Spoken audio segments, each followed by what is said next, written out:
Hi guys, I wanted to make a video so that we could go over character development, motivation, plot, and theme, and the task that is associated with this.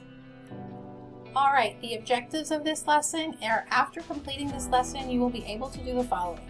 Identify characteristics of characters that make them complex. You're going to analyze how those complex characters interact with other characters, how they develop over the course of the text, how they advance the plot, and how they develop the theme of the text. And of course my findings. Alright, part 1 is we need to analyze our characters in our story.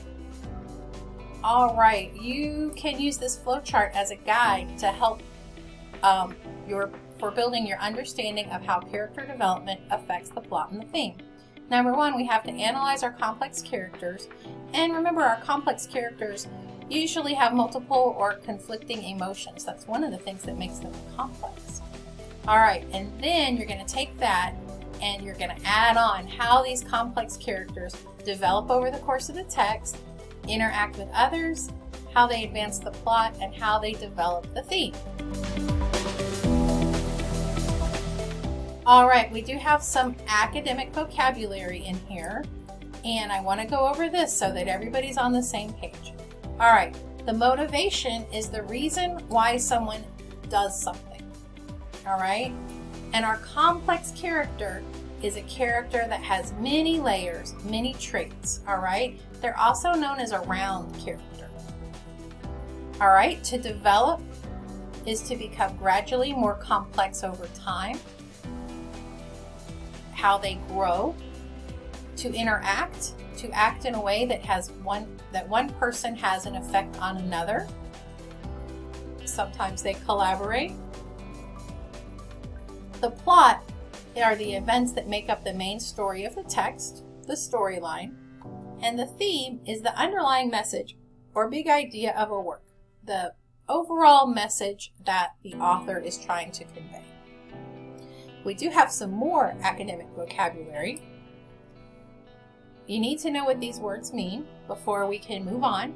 So an inference is an assumption based on information. It's kind of like reading between the lines. An intrinsic motivation is doing something because you want to. You are internally motivated to do something. An extrinsic motivation is doing something as a result of an outside influence. You are externally motivated. Alright, so for example, if you are mowing the yard because your grandmother can't do it herself and you're a good grandchild, that might be an intrinsic and internal motivation for you. Whereas if you are mowing the yard because somebody's going to pay you, that would be an extrinsic motivation, an external bit of motivation. Our dialogue is the conversation that the characters have with each other. An implicit is kind of like an inference. It's not clearly stated, it's implied. You're kind of reading between the lines. Alright? Our complex character, again, is a character with many layers. A dynamic character is a character who changes during the course of this story. And I'm going to pop down here to round characters. And a round character is well developed. Okay? A static character is a character who does not change over the course of the story. And I'm going to say that a flat character and static, they kind of go together. Flat characters are not well developed. And round characters and dynamic characters, those two things kind of go together. Characterization is the process of how the writer reveals the personality of a character. And sometimes they do that by direct characterization, where the author is explicitly telling you about the character. They're describing the character. You don't have to read between the lines with it. However, the indirect characterizations, that's where you kind of have to read between the lines. And one of the acronyms that you can use for this is STEAL. You can listen to the speech, what the character says, and what do you think they meant by it? Their thoughts. What can we learn about the character reading his or her private thoughts? The effect on others. How do the other characters in the story interact with this other character, with the main character. Our actions, what does a character actually do? How do they behave? And then looks, what does a character look like? How does the character dress? And I want you guys to think about this also in the context of real life. How many times are we judging people on these things? And I don't mean by judging, being all judgy, but you know, we can pay attention to the way somebody talks and what they say. We draw conclusions about that person based on these things, and we do this in real life. And we also do that with characters in a story or a book. All right. Our lesson directions, in order to help analyze how the aspects of a character help to develop a text themes, you're going to be taking a closer look at the 3 topics listed in the chart.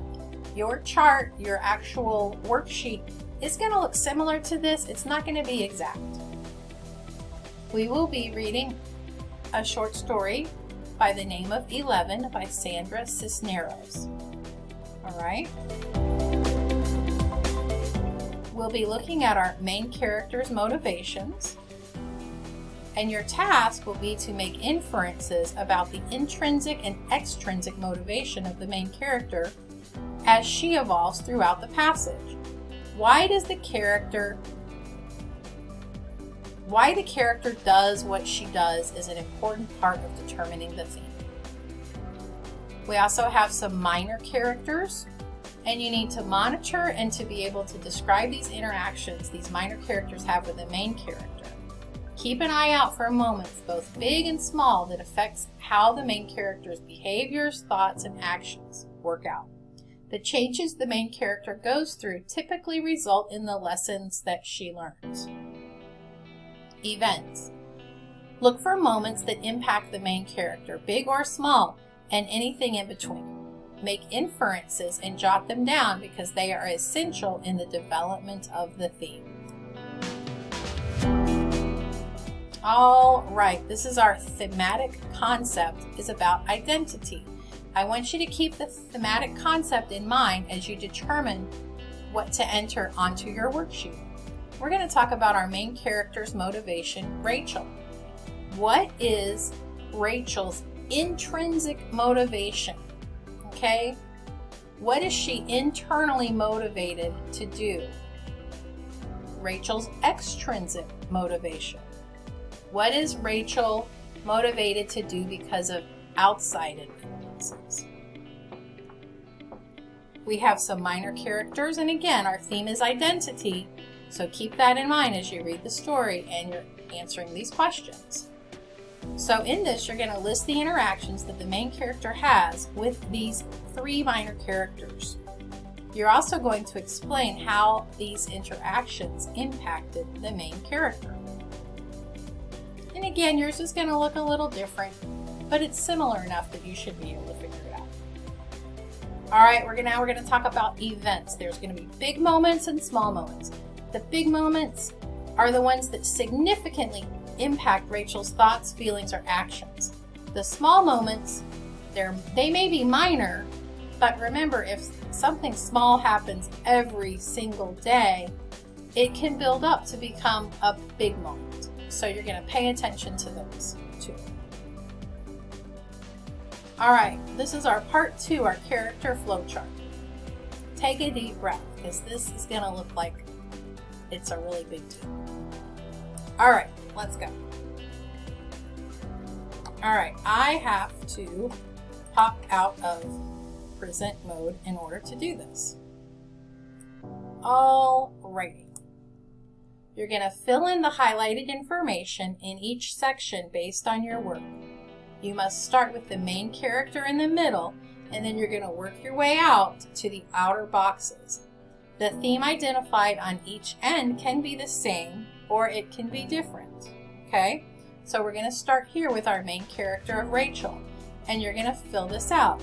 Rachel believes what about herself? Rachel is motivated to do good by filling in that blank. Rachel has a motivation that conflicts with this because, and you're going to describe and explain. Rachel feels most deeply about blah, blah, blah because blah, blah, blah. All right? I know this looks a little confusing, but it's basically a fill in the blank.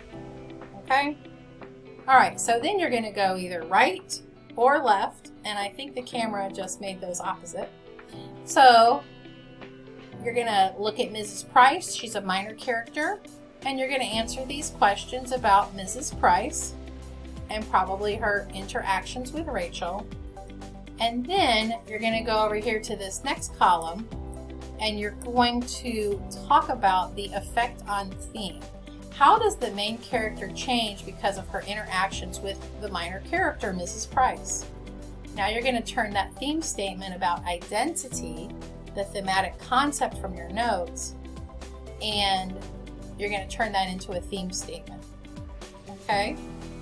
Then you're going to choose a piece of text that supports your theme statement and explain how that textual evidence either introduces, develops, or refines the theme. All right, so that's half of it. Now we're going to come back over here. So we talked about how a minor character affected Rachel, and now we're going to talk about how an actual event affects Rachel. And we're going to do the same sort of thing. So you're going to choose an event from the story. You're going to discuss it. You're going to analyze it. The mood of the scene can be described as woo, because woo. All right.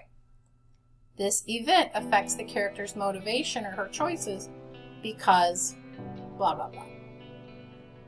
All right, so main character, something happens, and then the effect on theme. And again, you're going to do the same thing you did on the other side. Look at how the character changes because of the details you described in your plot event. Now turn that into a theme statement about identity, the thematic concept from your notes. If you need to modify it, you can. So again, it's the same thing we did over here on the other side, except over here we were talking about how Rachel's interactions with Mrs. Price affected her, and now we're talking about how a specific event affected her. So that's pretty much it. I'll be there to help you along the way, and have a great day. Bye.